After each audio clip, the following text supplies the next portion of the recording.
नमस्कार, मी नितीन मोरे मराठी धमालमध्ये तुमच्या सगळ्यांचं स्वागत करतो. सेट भेटच्या निमित्ताने आज आपण आलो आहोत जय जय स्वामी समर्थ या मालिकेच्या सेटवर.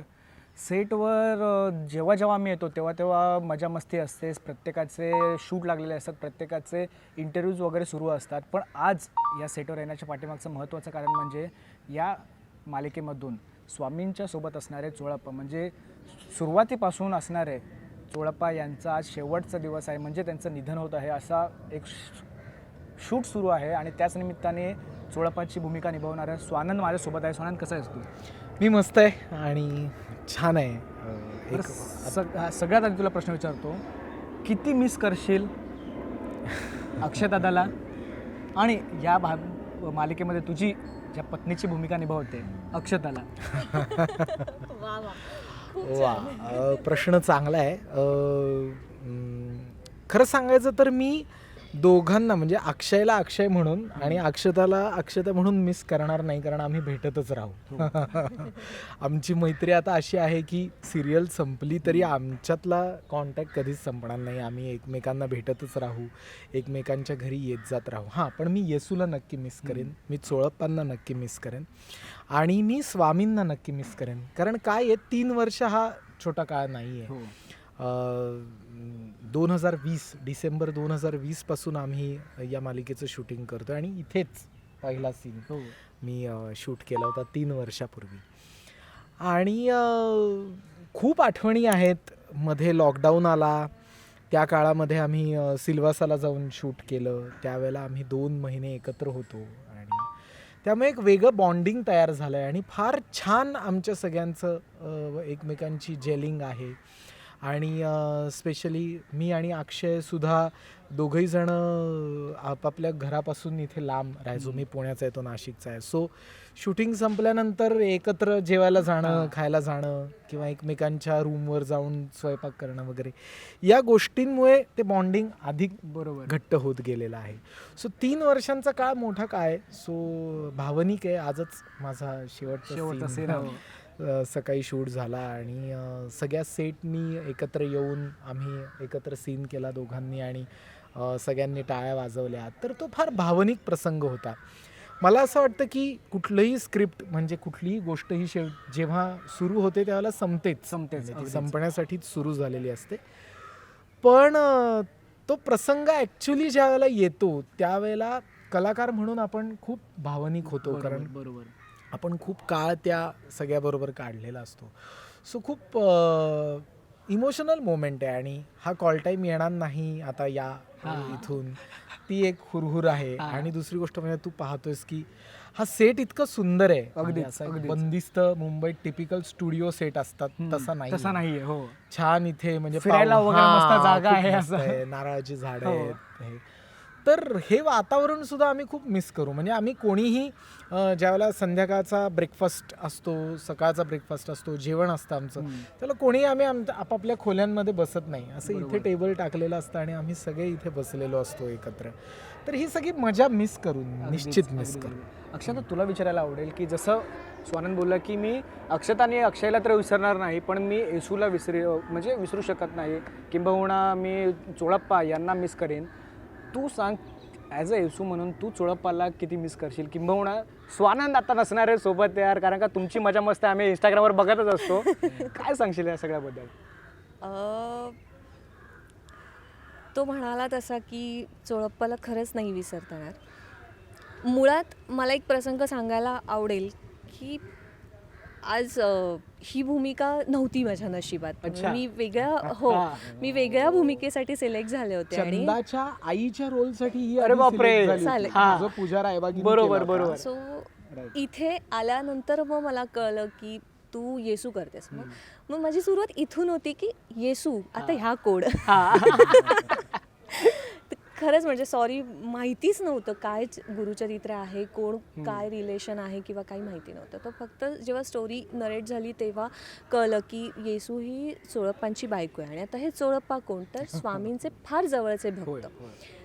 कोणीच नाही पण इतके जवळचे भक्त की त्यांच्याशिवाय एकमेकांचं पानच हलत नव्हतं, अशा प्रकारचं. म्हटलं बरं. आणि मग ती इतकी मोठी जबाबदारी आली. म्हटलं आता ही पेलायची आहे आणि याला पुढे न्यायचं आहे. पण स्वामींनीच ते करून घेतलं आणि सगळं झालं. आणि राहिलं आमच्या दोघांचं बॉन्डिंग किंवा चोळप्पा आणि येसूचं, तर जे काही सिक्वेन्स किंवा जे काही सीन आमच्या नशिबात आले आत्तापर्यंत, ते कसे करायचे किंवा काय करायचं, ते रीडिंग करताना काय कसं हे पुढे जायचं बरोबर. किंवा हे सगळं इतकं स्वानंदने सांभाळून घेतलं आणि स्वानंदने त्यासाठी इतकी हेल्प केली की येसू करणं मला खूप सोपं गेलं. झालं. आणि मग हे सगळे प्रसंग बघता किंवा हे सगळं आठवता मी चोळप्पांना तर खूपच मिस करेन की अगदीच. हे झालं. नाही म्हणजे मला बोलायला पण एवढं आवडते की दोघांसोबत मी बोलतोय तर स्वानंदचं सुद्धा थोडंफार प्रमाणात डोळ्यामध्ये पाणी आल्यासारखं आलं. म्हणजे अरे यार इंटरव्ह्यू होतच राहतील पण ही जागा परत अनुभवायला मिळणार नाही. मला स्वानंद तुला विचारायला आवडेल की प्रत्येक कलाकार जेव्हा शूटिंगसाठी बाहेर असतो किंबहुना तो स्टुडिओमध्ये वगैरे असतो तर एखादी अशी पर्टिक्युलर जागा असते ती त्या कलाकाराच्या हक्काची असते किंवा हा इथे गेलो मी किंवा जरा रिलॅक्स वाटतं असा. या सेटवरची अशी कोणती जागा आहे किंबहुना मी तर बोलेन की या सेटवरचा असा कोणता प्रसंग आहे जो शेवटपर्यंत तुझ्या लक्षात राहणार बाबा काहीही होऊ दे पण ती जागा माझी हक्काची माझी स्वतःची एकट्याची आहे असं. मला असं वाटतं की ही जी पडवी आहे तुम्हाला मागे दिसते ती चोळप्पांची पडवी आहे. चोळप्पा घराची, हे चोळप्पा घर. आणि या पडवीमध्ये आमचे सगळ्यात आठवणीत राहणारे सीन शूट झालेत. म्हणजे स्वामी पहिल्यांदा ज्या वेळेला खंडोबा मंदिरात भेटतात आणि तिथून चोळप्पांसोबत ते घरी येतात त्यावेळेला इथेच पहिल्यांदा चोळप्पांच्या सासूबाई त्यांना अडवतात की काय तुम्ही कोणाला घेऊन आलात घरी. तिथपासून ते स्वामी चोळप्पांचं घर सोडून सुंदराबाईंसोबत मठात जातात तिथपर्यंत, किंवा कृष्णप्पा मध्ये जातो आणि मग स्वामी कृपा करतात आणि तो जिवंत होतो त्या. तर असे अनेक प्रसंग या पडवीमध्ये घडलेले आहेत. तर मला असं वाटतं की आमच्यामध्ये ही चर्चाही होते की ही फक्त माझी एकट्याचीच नाही, अक्षय, मी, नीताताई, अक्षता या सगळ्यांची ही ओव्हरऑल चोळप्पा घर आणि ही पडवी ही फार चांगली जागा, म्हणजे हक्काची जागा आहे की तिथे सीन शूटिंग केला की तो छानच होतो, रंगतो, अशी एक भावना आहे. नाही खरंच खूप भारी वाटते. बरं जसं तू बोललास की मी सगळ्यांना मिस करीनच कारण का प्रत्येकाचं वेगवेगळं नातं आहे. दिग्दर्शकाला किती मिस करशील? ओरडा तो ओरडा नाही म्हणजे शूट झालंच पाहिजे, क्लोज लागलेच पाहिजे. नाही गंमत अशी आहे ना की मिस करीनच मी दिगंबरला, पण दिगंबरला दिगंबर सर म्हणणं हे कारण तो मित्रच झाला. म्हणजे या सिरियलचं मला असं वाटतं सगळ्यात महत्त्वाचं वैशिष्ट्य असं आहे की सगळ्यांचे मित्र झालेत.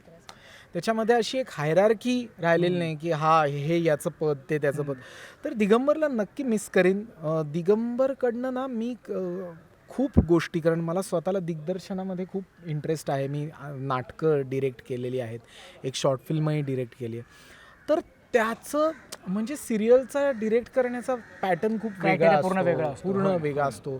कधी लोकांच्या डेट्स ॲडजस्ट करायच्या असतात, मोठा सीन लागतो, तर तो ज्या पद्धतीने मोठे सीन शूट करतो किंवा आधी क्लोज घेणं मग नंतर जसे आर्टिस्ट असतील तसा मास्टर करणं सोपं काम नाही आहे ते. म्हणजे आणि विशेषतः असा कॉस्ट्युम ड्रामा असतात. होय पूर्णपणे पारंपरिक वगैरे दागिना हिनी त्या सीन मध्ये कधी घातलाय, बरोबर, क्लोजला एक असतं 2 दिवसांनी मास्टर होतो. तर हे सगळं त्याला माहीत असतं, कोण कुठल्या बाजूला उभं आहे, कुठला गावकरी कुठे उभा आहे, त्याचं त्यावेळेला कुठला फेटा त्यांनी घातला होता. तर म्हणजे फार अवघड आहे. म्हणजे दिगंबर जे करतो आणि त्यांनी ज्या पद्धतीने हे सगळं हँडल केलंय, हॅट्स ऑफ टू हिम. नक्की म्हणजे खरंच खूप. अक्षता काय सांगशील तू सुद्धा? दिगंबर बद्दल हेच सांगेन की आपला फॅमिली मेंबर घरात, आपले वडील जसे स्ट्रॉंग असतात आणि अख्खं घर बांधून ठेवण्याचं त्यांची रिस्पॉन्सिबिलिटी असते, बरोबर, पण त्यांच्या जोडीला आपली आईही असते. इथे ह्या बापानेच एकट्याने तेवढं खांद्यावर घेतलं आणि सांभाळून ठेवलं. म्हणजे मला आठवत नाही की आमच्या सेटवर कधी कोणामध्ये वाद झाले ह्या 3 वर्षात किंवा कोणी कोणावर आवाज चढवून बोलले, कधीच नाही. काही चिडचिड नोकझोक ह्या होत असतात, कारण भांड्याला भांडा आपटतं थोडंसं, तो आवाज होतो तो तेवढा पुरता, प्रेम व्यक्त होतं तसं बघायला गेलं, पण तो आवाज कधीच आमच्या सेटच्या बाहेर गेला नाही किंवा कधीच आमच्या माणसांमध्ये त्या आवाजाने फूट पाडली नाही. इतकं त्याने, डिरेक्टरने किंवा बाकीच्या को आर्टिस्टने किंवा जे काही आहेत त्यांनी इतकं सांभाळून ठेवलं आणि इतका छान वावर ह्या सेटवर केला ना की ह्या गोष्टी कधी विसरूच शकत नाही. ह्या म्हणजे एक 1.5 महिन्यासाठी जे कॅरेक्टर करायला येतात ती माणसं सुद्धा बाहेर गेल्यावर हेच सांगतात की स्वामींच्या सेटवर जे मिळतं ते बाहेर कुठेच मिळत क्या नाही. बात आहे. इतका म्हणजे जी लोक कंटिन्युटी कॅरेक्टर करतात त्या लोकांमध्येही इगो नाही, ती लोकही आपलंच कोणतरी आहे असं सामावून बरोबर घेतात. आहे. जसं स्वामी सगळ्यांना आपल्यामध्ये सामावून घेतात तशी ही माणसंही असं बाहेर जाऊन आपल्याबद्दल जेव्हा सांगितलं जातं हीच मोठी अचिव्हमेंट आहे नक्कीच आपल्यासाठी. नक्कीच नक्कीच. बरं, तुलाच प्रश्न मला विचारायला आवडेल की उद्यापासून आता स्वानंद आपल्यासोबत नसणार आहे सेटवर, प्लीज नका ती मला आठवण करून द्या. तर मग यानंतर येसूच्या आयुष्यामध्ये असं कोणतं नवीन वळण येईल ज्याच्यामुळे स्वानंदची किंबहुना चोळप्पाची थोडी कमतरता कमी वाटेल असं काही? थोडी नाही, खूपच कमतरता वाटणार आहे त्याची ॲक्च्युली. कारण असा एकही क्षण नाही आहे की येसूने चोळप्पा शिवाय घालवलं आहे. प्रत्येक सुखदुःखात प्रत्येक ह्याच्यात येसूबरोबर चोळप्पा होतेच. बरोबर. जी काही नोकझोक होत होती, जे काही आनंदाचे क्षण होते किंवा जे काही होत होतं त्याच्यात येसू एकटी कधी बाहेर पडलीच नाही. तिने आईला आणि नवऱ्याला घेऊनच ती बाहेर पडली. तर ती पावलापावलावर ती चोळप्पासोबतच चोळप्पांना होती. सोबत हां, त्यामुळे ते क्षण ती आठवतच राहणार आहे आणि माहिती नाही काय होईल पुढे कसं. नाही, खरंच खूप भारी वाटतंय. म्हणजे या दोघांसोबत मी तरी पहिल्यांदा तुमच्या दोघांसोबत गप्पा मारतो, पण मला सुद्धा असं वाटतं की खूप आधीपासून ओळखतो रे आपण एकमेकांना. जसं अक्षता बोलली की इकडे सेटवर आलेला प्रत्येक माणसाचं तेच असतं की तो विसरून जातो, तो एकटा आहे, कारण सगळे सोबत असतात. स्वानंद, तुला मी शेवटचा प्रश्न विचारतो की पुढे स्वानंद आम्हाला कोणत्या नवीन प्रोजेक्टमधून बघायला मिळेल? जसा तो आधी बोलला की मला दिग्दर्शन करायला सुद्धा आवडतं, तर त्याच पद्धतीने काही अजून प्लॅन आहेत की सध्या बाबा काहीच नाही, सध्या आराम नाही, आता खरं सांगायचं तर आज माझं संपतंय, म्हणजे आज शूटिंग. तर आता एक एक जरा दिवाळी जरा शांतपणे साजरी करायची आहे. हां. पण मला नक्की म्हणजे मला स्वतःला वेगवेगळ्या भूमिका करून पाहायला आवडतील.